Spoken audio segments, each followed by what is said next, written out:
বুলডোজারে তুলে নিরাপদ স্থানে নিয়ে যাওয়া হচ্ছে নেপালের বন্যায় অলৌকিকভাবে বেঁচে যাওয়া বৃদ্ধাকে।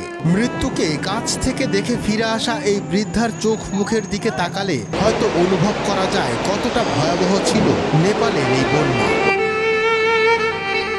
এদিকে ধেয়ে আসা বন্যার পানি 3 তলা বাড়ির ছাদ পর্যন্ত উঠে এসেছিল। মুহূর্তেই পাহাড় ধসে মাটির নিচে চাপা পড়েন।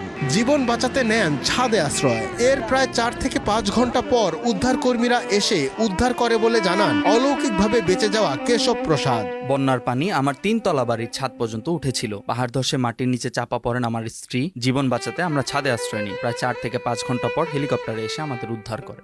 নেপাল ও চীনের তিব্বত সীমান্তবর্তী হিমালয় অঞ্চলে এক ভয়াবহ দুর্যোগের সৃষ্টি হয়েছে। 26 আগস্ট কাদা ও পাথরের একটি বিশাল ধস নদীতে আছড়ে পড়লে নেপাল অংশে ভয়াবহ বন্যার সৃষ্টি হয়।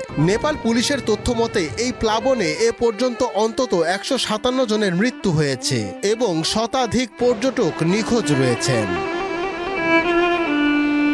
নেপালের প্রধানমন্ত্রী কার্যালয় জানিয়েছে দুর্যোগের পর থেকে মোট 484 জন পর্যটক নিখোঁজ রয়েছেন। এর মধ্যে 391 জন বিদেশি নাগরিক এবং 93 জন নেপালি। ক্ষতিগ্রস্ত এলাকাটি তিব্বতের কৈলাস মানস সরোবরের অত্যন্ত জনপ্রিয় একটি পথ। প্রতি বছর এই সময়ে ভারত সহ বিশ্বের বিভিন্ন প্রান্ত থেকে শত শত হিন্দু তীর্থযাত্রী এই পথ ব্যবহার করেন। নেপালি কর্মকর্তাদের প্রাথমিক প্রতিবেদনে ধারণা করা হচ্ছে অঞ্চলে সংঘটিত একটি ভূমিকম্পের কারণে হিমবাহের নিচের অংশ ধসে পড়ে এবং এর ফলেই এই মারাত্মক আকস্মিক বন্যার উৎপত্তি হয়।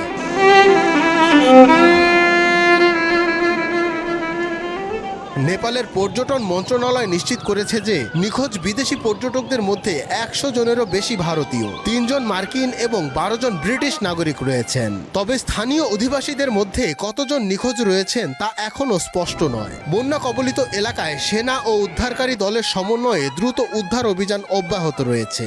মঞ্জুর এ মাওলা, মাই টিভি।